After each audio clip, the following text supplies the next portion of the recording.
Hello everyone, welcome back to Satisfactory News. My name is Mason and today I am joined by none other than Snutt. It's finally happening. We did the Jace interview ages ago, so this has been long overdue. Snutt, how are you? I am super, thanks for asking. Fantastic. Yeah, my vacation is coming up soon. Woo. Can't wait. It's gonna be amazing. That's awesome. What are you gonna do on vacation? Nothing.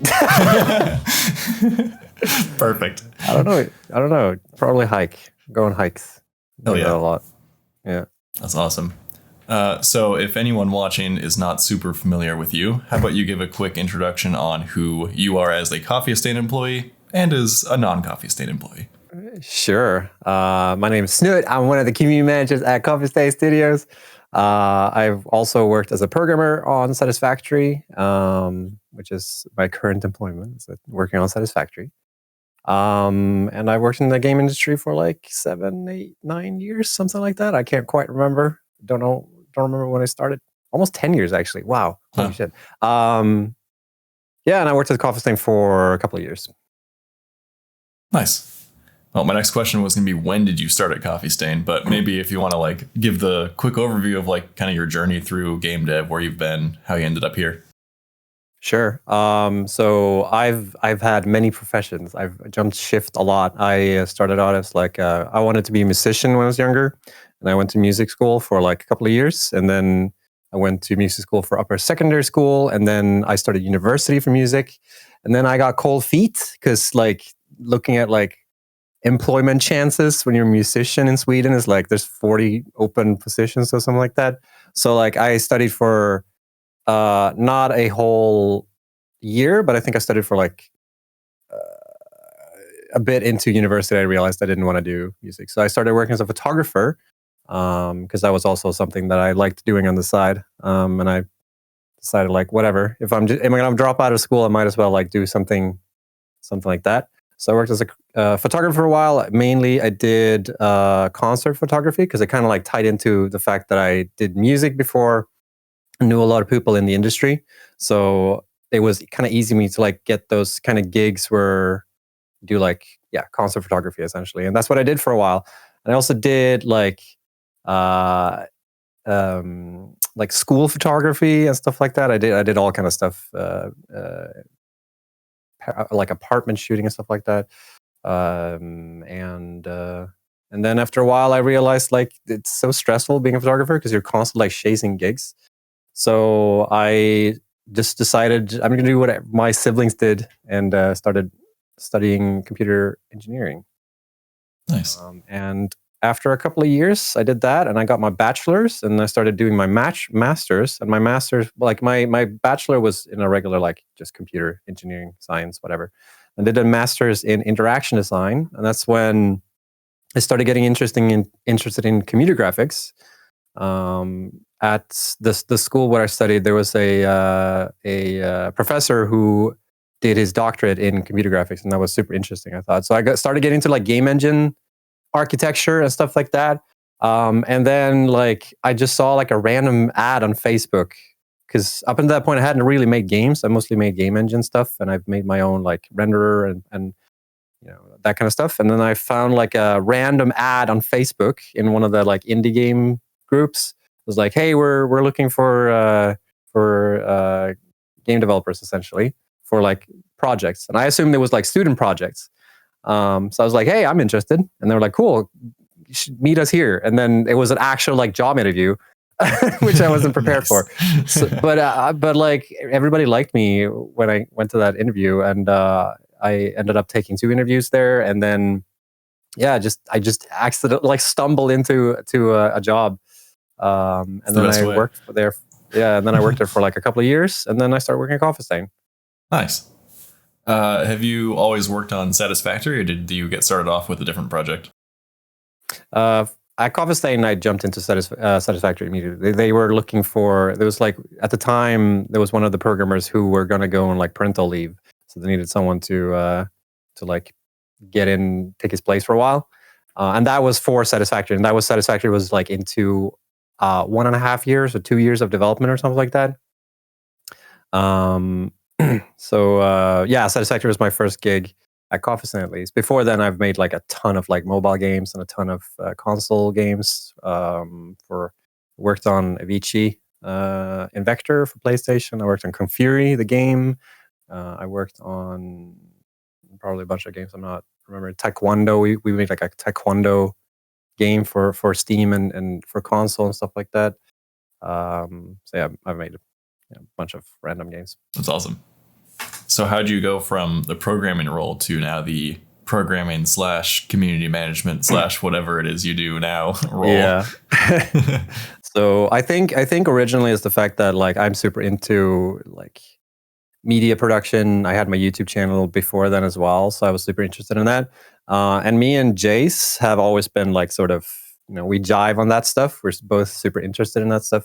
So like when essentially how it happened is when Jace has sort of like figured out what to do with the YouTube channel for Coffee Stain, I've essentially just been like around to help him out. So like help him out with like camera stuff if he has any questions about that, or like help filming, whenever time abides. And sometimes when Jace has done bigger projects where he actually needs like someone else to help out, I've just volunteered and help out. And essentially we were sitting back to back a lot when he was doing community management stuff. So I just like got roped into it sort of. And then at some point, Jace was like, we were looking for a second community manager because we realized that it was too much to do for Jace on his own.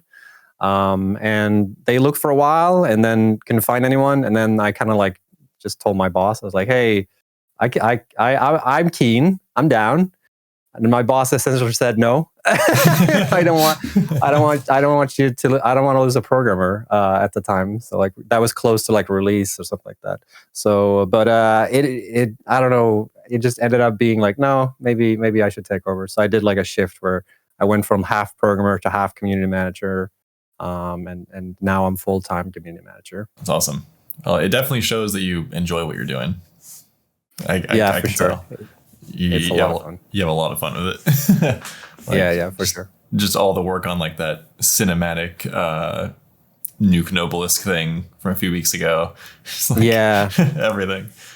Yeah, I love that stuff. The same thing with our patch notes videos. Like we've always loved doing the cinematic approach to that as well, and just do something else than just like a regular patch notes video for things. Like, and the Simon Saga was also something that kind of like Jace kickstarted it, and then I just like ad hoc on top of that, and we just kept like making weirder and weirder things, and it turned into like whatever it was. Yeah, I think it's safe to say the general community's favorite thing, other than playing the game itself and talking about the game, is just you guys existing and being so transparent and like doing something that most studios don't do, which is awesome. Like it sets you guys apart a lot, makes the game that much cooler. And of course, all the sarcasm and sass and, making fun of the people who play the game adds a nice layer to it. So what's your favorite part about the community? Because this community is insanely cool. Our community is insanely positive, and I think that's like my biggest, like the thing that I like the most is how wholesome and like positive and helpful and just like inspiring our community is, because we feel like we got lucky because I can't really find other communities that are similar to ours. I mean, maybe I'm a bit like, because it's our community, it's better. Of course, it's much better. But it's like I don't know what it is. It's just like the kind of people that are drawn into Satisfactory are just like super wholesome and positive, and it's just been amazing. It's been an amazing ride to like see what people are making and just hang out with people and kind of nurture that community together with everyone else. So yeah, it definitely is like how good it feels to talk to people in our community. Essentially, like it's fun that we have our inside jokes and the people are on board at what we're doing and laugh at the jokes we're making, but also laugh at the stuff that we don't intend for people to be laughing at and stuff like that. So it's just fun to engage and interact with people on a like a not a company company audience type level. It's more like we're talking people to people, and that's been like the goal for our community management style, is really to interact with people as people, essentially. Yeah. So I think that's the main benefit of why it's so great to interact with our community, I guess. Yeah, for If sure. we can do that. I think that it definitely shows. I think the community loves that. It's not a faceless corporation, posting on social media about patch notes or whatever. It's our best friends, Jason Snutt. Haha, parasocial relationships. Haha. No, but they're real social relationships sometimes. You guys are in there talking to people all the time, doing stuff like this. For sure. Like, super cool. All right, well, let's shift gears ever so slightly, and let's go back to the whole music thing, because it's clear from your background and your literal background, not your life background, that music is clearly still big in your life. So I know you said you started out kind of with music, but what pushed you that direction to begin with? So probably my brother. My brother played guitar before me, and he was the only real, I guess. Our uncle is also like pretty interested in music, and I think he helped kickstart my brother, and my brother helped kickstart me. And then when I started studying for real, and I started like going to music school at a young age, like that. And also my music teacher from like middle school, he absolutely inspired me to do more with it, because he was always like he always gave us he always gave me the keys to like the room where they kept all the instruments and stuff like that. So and every time I was like in recess or whatever, just like went to the cafeteria and asked, hey, can I get the keys for if he's not in there, like, can I get the keys? And he's like, sure, and just absolutely gave it to me. And I don't know, it's been a huge part for me, and I also am super like try hard with everything I do. So when I was like 17, 18, no, wait, younger than that, actually, 14, 15, or something like that, I just decided like, I'm going to be the best at this shit. So I just like practiced a shit ton, like all the, like I follow like the Japanese school of like, you got to practice 8 hours a day. Like it's a job practicing your instrument and stuff like that. So I really went like full on that. And I did that for many years. That's awesome. Yeah, well, it shows. I remember seeing some video a while back where you had like some medley of a bunch of songs, and I was like, holy shit, Snutt's insane.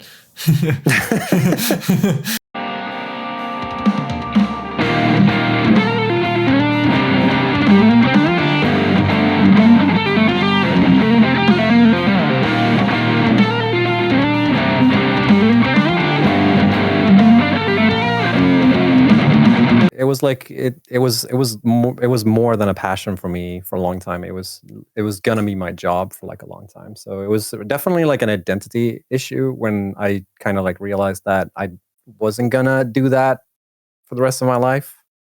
So I felt like I was kind of lost for a while when I was doing photography, and I didn't know what to do.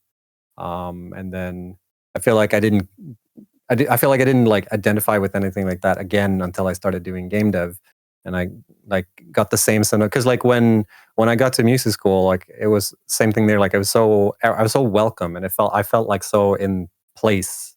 Like I was in the right place when I was doing that stuff. And then I didn't feel like that again until I started working with game dev, because I feel like the people that are doing game dev, they're sort of the same sort of mindset. So that like oasis of people that I interact with, like I didn't feel the same thing again until I started doing game dev. Yeah. That's awesome. All right, I'm gonna ask the question that every guitarist wants to answer. What's some of your favorite gear, and you want to show it off or talk about it at all? Here's your chance. So my favorite gear. So I'm a huge fan of John Petrucci. If you can't tell, because I have more that's not that, but I have 4 signature guitars from Petrucci. This one was custom built for me by Ernie Ball, which was huge for me at the time. So it's like this was just around the time when he switched over to like this new guitar style or whatever. I really like this guitar because it's got like that super thick, like where your arm rests. So it's the old body, right before he switched to the Majesty. I think that's what it's called, the new body. So I have the old body. I have the new pickups. So sick. And it's got piezo or piezo, whatever you pronounce that. And it's really good. It stays in tune for like insanely long. It's just like such a good instrument. That's awesome. So I think that's my favorite guitar. My favorite amp is Engel. I don't have it anymore because you don't really need like actual amps anymore because you can sort of use what's it called, like VST amps and stuff like. They're really good now. Oh yeah. But I used to be such a snob when it came to that. So I was like, nah, it's got to be proper amps. That one that I had there is like my first stack. I don't even have it plugged in. I just have it because it's just like, I don't know if it's nostalgia or something, but it sounds like trash. It's a transistor one, so it's not good. But but yeah, I had like an Engels Savage that was really dope. That's awesome. Yeah. Well, it's no small flex to have a custom guitar made for you, so that's super cool. I did not know that. Super cool. Yeah. That's awesome. So what kind of music do you, just by this conversation, I sort of have a general idea, but what kind of music do you tend to listen to? And is it different than the kind of music that you end up playing on guitar? I listen to a lot of stuff. I kind of like, I don't really have obviously I like metal and stuff like that because that's sort of where I started. And I started with like Dream Theater was like the first band that I really started listening to. And that's also the first band that I like actually got me interested in playing. But I listen to a lot of stuff. I kind of just like having Spotify or whatever on random and just like listen to, like, so long as genres and stuff like that, I don't really care too much as long as it's not hip hop. I mean, there's a couple of more genres that I don't like, but essentially, so long as a band is doing a genre well, that's the main thing, I think, because I don't like listening to like, metal bands that are just like typical speed metal or whatever, when they're not really doing anything cool with it. Because like country artists are cool if they're doing like proper, like full on head on country and stuff like that. I mean, it's still pretty sweet. It varies a lot what I listen to. My favorite bands has shifted a lot. Arcane Roots has been one of my favorite bands for a long time. Dream Theater was when I was younger. Just it's hard for me to also like think of artists and stuff like that because I also have a trash memory of like names of artists, right. and songs, stuff like that. Like sometimes when I hang out with my friends who are like super into music as well, they're like, oh, what about blah, this song and ooh, do, and I can't remember any names. It's just like, it's probably, I don't know. And then I hear the song, like, oh, it's that song, and I know like which key it is and stuff like that. But I can't remember for the life of me names of stuff. Other than playing guitar, what do you like to do when you're not working at Coffee Stain? So I go on a lot of hikes. I like being outside a lot. I like being in nature. I think that's what recently, since COVID at least, it's been a lot of that. It's been a lot of being outside. I tend to be outside at least 2 hours a day. Nice. I recently started picking up disc golf because I like throwing frisbees and stuff like that, and that's been during COVID, it's been a great outlet for that stuff. So I think that's a lot of fun. And like I think before I used to be super into, like, when I wasn't working, I wanted to do more game dev at the side because I felt like I always needed to get better. And I don't think like until I started doing community management that I started feeling that I'm at that point in my life now where I don't feel like I have to pursue game dev all the time. So it used to be I was super ambitious and I would like work on side projects. Right, because everyone else is also doing that. Yeah, kinda. But recently I just decided that nah, I'm not. I work. I'm at work. I don't need to spend my entire life doesn't have to revolve around one thing all the time. And it's kind of nice to also do something that's not productive Because I have the thing, because I don't like watching TV. I don't like what it's weird because I'm super into cinematography, but I don't like watching movies. It's like a huge effort for me to sit down and watch a movie. Yep. Because I've just been so like I have to produce something. That's been the thing for me. But like recently, where I feel like, you know, if I go outside, the thing I'm producing is that I'm moving or like I'm doing something physically. And I guess that's the productive side of it. But like other than that, that's like the first time I've started like settling down and not feeling like I'm pursuing something all the time. And that's super nice. Nice. So I'm trying to not do stuff when I'm off work, but obviously I'm super hyper focused, hyper fixated on stuff. So obviously like disc golf is the thing that I'm just like focusing all my mental energy on. Right. That's the thing of the month. Yeah, kind of. So I take it there's a lot of good hiking spots kind of near you. Yes. I try to like find weird places where you wouldn't think there's a hiking spot, but there's a lot of it. Like Sweden is very dense of nature. Like it's easy to go to the woods, like get out in the woods here. It's just a short drive. And there's a bunch of really cool spots, and we have like, you know, like nature reserves and stuff like that within the city I live in and stuff like that. So it's quite easy to get out there. And there's a lot of spots to hike. And it's pretty nice. It's really cool. I am luckily in a similar situation, but I think a lot of the other American viewers, maybe in the Midwest or something, are probably like, "Oh God, that sounds amazing! What's that like?" Yeah, yeah. So that's really cool to be that close to, to that. I get a lot of messages from people that are like, "Whoa, I didn't know trees could look like that," or stuff, because they live in like a suburban area. Yeah. It's far to the nearest thick wooded place. Right. Exactly.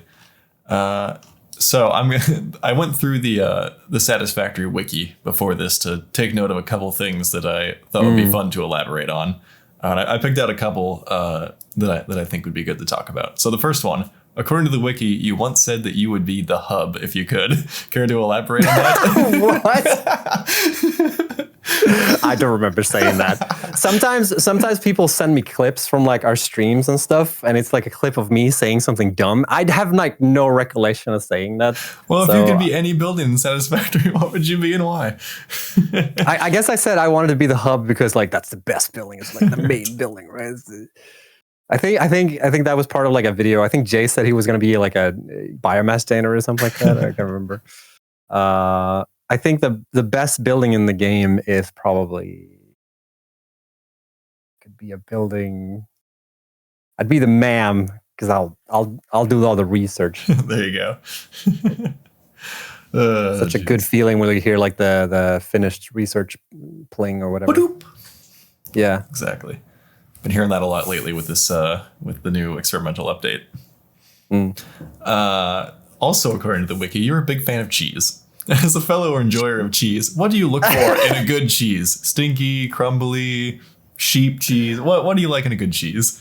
Not too stinky. My favorite one is Port Salut, which is like I think it's a French one. I can't remember, but it's really it's like a half mild, half stinky. There's like different degrees of stinkiness on that one, which I like. I like that I can take the same type of cheese and like find the right stinky level of it. But it depends on what I put, because like I love cheeseburgers, so like I love cheddar on my cheeseburger. And sometimes I like Port Salut. I'll just eat by its own. Like I'll wake up in like the middle of the night, just open the fridge and be like, no. And yeah, there's a bunch of other cheeses I like, Gruyere, and there's a bunch of Swedish cheese that are like very typical, but they're really good. There's one called Hushållsost, which is basically like housekeeping cheese or whatever. It's super good. So and Gouda is also really good, or Gouda, I can never remember how to pronounce it. The Dutch cheese. That's also like a mild one. Yeah. I love it. So you're Okay, that's all the wiki questions. Don't worry, I won't have to draw anything else from the dregs of your memory. There's so many like weird wiki points on our wiki for some reason. So Like many. I guess I just say dumb shit all the time or something because there's so many like weird trivia points about me on the wiki. And this video generated probably 5 more. Yeah, probably. More of Snutt's backstory has been revealed. Yeah. So your Twitter handle, Bust a Snut, is there a story behind that, or is it just funny? Yes, there's a story behind Okay. that because when I can't remember what my previous Twitter handle was, but when we launched Satisfactory and we, the Coffee Stain names are popping up in like the sidebar, somebody on our Discord, I guess I could like Google it or search on Discord, but somebody made that joke as like, haha, bust a snut. And I thought it was so funny that I changed my Twitter handle the same day. That's amazing. Yeah. Oh, geez. So I can't remember who the actual person who but they're probably I can probably search on the history or whatever. But it's from the Satisfactory Discord. Someone else came up with that. It wasn't me. Of course, the community came up with that amazing work. For sure. Yeah. They're funnier than I am. All right. So you mentioned a little bit your YouTube channel that you had before. So will the Game Dev Circle channel ever have a new video? Do you ever plan on bringing it back? Yes, I have many ideas of videos that I want to make for that. I also had a lot of people that were like that I had queued up for interviews. And then COVID happened, which kind of like made it so, because a lot of people I was gonna interview, I had to travel to do that. And so due to COVID, I took a break on that. And I try to make I have like a couple of videos that I also want to make that are just general game dev stuff. But the thing with that is like, since working as a community manager, me and Jace we're pretty on it. Like we work a lot. So we've both been like kind of burned out on that side of things. So the thing for me is like, I could spend my whole day like making YouTube videos, and then I'll be like, okay, now it's my free time to make more YouTube videos. So it's been like a little bit of I just need to get the energy back to so that it doesn't feel like I'm working all the time, so to speak. And kind of goes back to what we talked about before about like, I want to sort of spend some of my personal time where I'm not producing things. And if I start working on Game Dev Circle again, then it'll feel like I'm working nonstop again. Exactly. Because I wasn't making videos at the time when I was making Game Dev Circle videos, and now I am making a lot of videos and content for Satisfactory. So now it feels like I would make working. But I have a bunch of ideas that I really want to do for that channel, and it's gonna resurface at some point. I just need to like get the energy back, sort of, so I can start working on it again. Yeah, that makes sense. Well, everyone should go subscribe. I remember I'll try to put a link below to that so that everyone can be subscribed for all that content. And if you haven't seen it, watch all the old stuff. It's great. I've watched a little bit of it every now and then. Super cool. Yeah, I'm really happy with what I've produced there, because that was also sort of the idea there, was I wanted to get better at making more high quality production video stuff. So that was like the takeaway for that channel for me, was I wanted to use it to get better at cinematography. So yeah. Nice. Actually reminds me back to the whole cinematography thing. Did you do any like formal schooling for that, or were you all like kind of self-taught? No, I was mostly self-taught. I studied at what's it called? Like it's like a school between schools, sort of. We have like a program in Sweden where you can do, before you do university, you can do sort of preparational studies, like sort of apprenticeship kind of, or not really. Well, because it is like an actual school form, but it's just not like, it's not a university. It's not, it's kind of like half and half in between. So I studied for like half a year or something like that in Norrland, which is the northern part of Sweden. Super cold and super weird. It's super bright during summers and super dark during winters. And I did I did sort of do an apprentice, like I studied under a photographer who was doing school photography, and he was doing specifically for children. That was something that I also did a lot of, taking photos of kids in like preschool and stuff like that, which also always sounds so like weird whenever I explain it to people. But that was a lot of fun. It was easy because kids are very like not complicated, especially when in that situation where like you bring like a whole studio set and you're taking pictures of like kids, and so it's a lot of fun. But no, I've mostly self-taught for photography. I've always been taking photos. I got like my first stills camera when I was like 11 or something like that, and that was when film. Yeah. So like digital cameras didn't exist back then.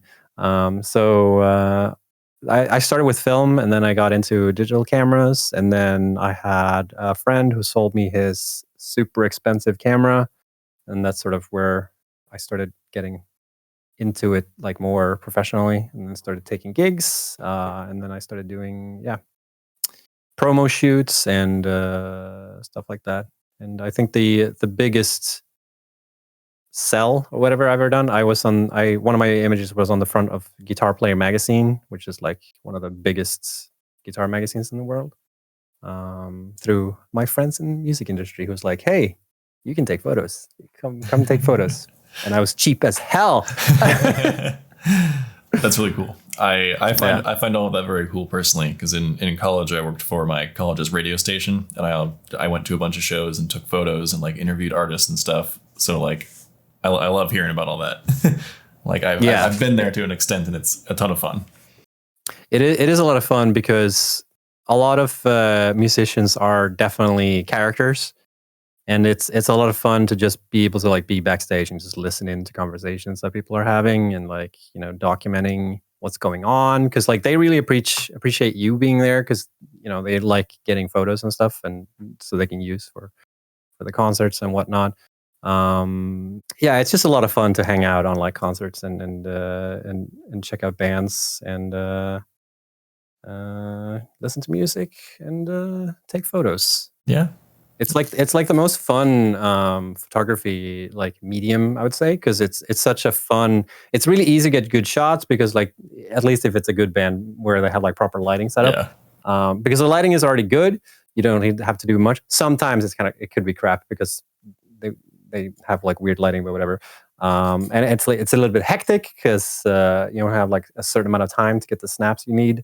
And it's just like everyone's vibing, you know, people are absolutely losing their mind. It's just like a cool situation. You don't really need to do much to get good shots. That's what I like about it. Because like when you're doing portrait, you have to get the shot. You have to make the shot. Whereas with concert photography, you know, the situation is already there. Right. It's all candid. You're just like, you're just snapping shots and trying to do something interesting with it, instead of having to set it up yourself and prep it. It's really cool. It's really fun. That's awesome. Lots of cool experiences in your life, it sounds like. But been doing a lot of fun. I think a lot of people would be jealous of a professional life of music, then photography, then game development. I think that sounds like a lot of fun to a lot of people. So hopefully you've enjoyed your journey. I've definitely been lucky in a lot of these cases. Just happened to be in the right place at the right time. Yep. Never needed to flip too many burgers or put on a suit and tie and go sit in an office job. No, I have had like weird jobs where I worked as a lorry driver, not a lorry driver, like a delivery driver for delivering car parts, specifically for a car manufacturing company. I worked at a warehouse. That's probably the I never had a chance to work at like McDonald's or anything like that. So I never done anything like that, but yeah, I've been lucky. Mm-hmm. All right, I just have a couple more questions and we'll wrap up here. Go for it. As someone who, I presume you were born and raised in Sweden, right? Yes. As someone who's been in Sweden their whole life, if someone were to travel to Sweden for the first time, where would you suggest that they go to have the best time as a tourist? It's a hard question because I don't really think that Sweden is super interesting to as a country to be a tourist in. But every time I like post hiking shots, people are always like, "Whoa, it looks awesome!" Because we have Norway close to us. Norway is 40,000 times cooler looking, like in terms of hiking ventures, because they have like mountain ranges and stuff like that. So you can't really compare Sweden to that. But I don't know. Like I guess it depends on what you're into, because like the bigger cities like Gothenburg and Stockholm, they're cities. Gothenburg, it has like the nickname of like it's Little London, like, so it's it's a very interesting town, because I don't know, the cityscape and whatnot is just like interesting, and you can find a lot of stuff to do there just walking around in the city, because a lot of bigger cities, walking around isn't really viable in a lot of cases. You don't really see much if you do that. Whereas in Sweden, you can definitely walk around and see the entire city from that point of view.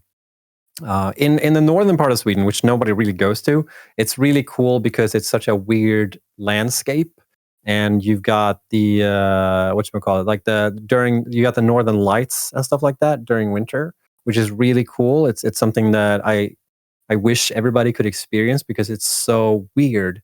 It's also so weird, the time, like the daylight, how daylight works in Sweden, because in the northern part of Sweden as well, like during summer, the sun is always up. Like during midnight, it's bright as day.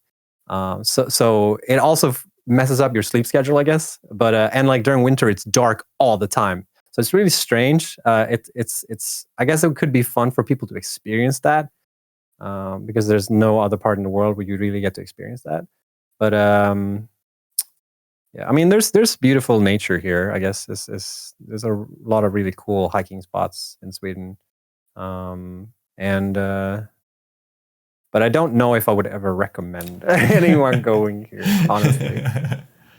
I have some family here that traveled to Sweden a while back, because we have like some old family in Sweden, because that's my background. And I remember one of the things they said was the most interesting as Americans being guided around was the recycling facilities, I think, or something about like converting it was something about like burning stuff for energy or whatever.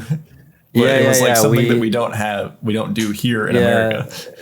Sweden actually imports waste from other countries so we can use it as fuel, which that's an interesting take on it. I mean, there's a lot of good stuff happening in Sweden. I think Swedish people take it for granted, like how well off we are here as well. Like whenever some people see Stockholm, they're just like amazed of how could a city come up like this? Because there's a lot of history, but it's also like very modern, and everything is clean, and I think Swedish people take it for granted. It's easy to do that for sure. Yeah. But yeah, I think a lot of people in America that are like, oh, where would I go if I didn't live here? I think a lot of people do look at a country like Sweden, because in a lot of ways it seems like not exactly a utopia, but in some cases like, oh, this is cool, this is cool, this is cool. Look at all these cool things. Yeah. But it's not like. We're definitely well off in Sweden. I think working here is great. I think I talked about that with Jace a while back. We're like, in comparison to a lot of other countries, like in Sweden, the thing that everyone always like, oh, it's so expensive to live in Sweden because taxes and stuff like that. But really, we get so much from the taxes. I don't think people realize. It really is like a great place to live in, and we have laws that are like in place to make sure that people are well off, and we have that protection net, or whatever you want to call it, like where the safety net. Safety net. If you do get sick, there are a lot of support you can get. Like I said, I feel like Swedish people complain about stuff, but we don't know how well off we are. Right. Because I could never move from Sweden, I think, and live somewhere else. At least not right now. Maybe in the future. But it's a great place to live in for sure. Definitely. Have you done much traveling outside of the country? Yes, I've traveled quite a bit.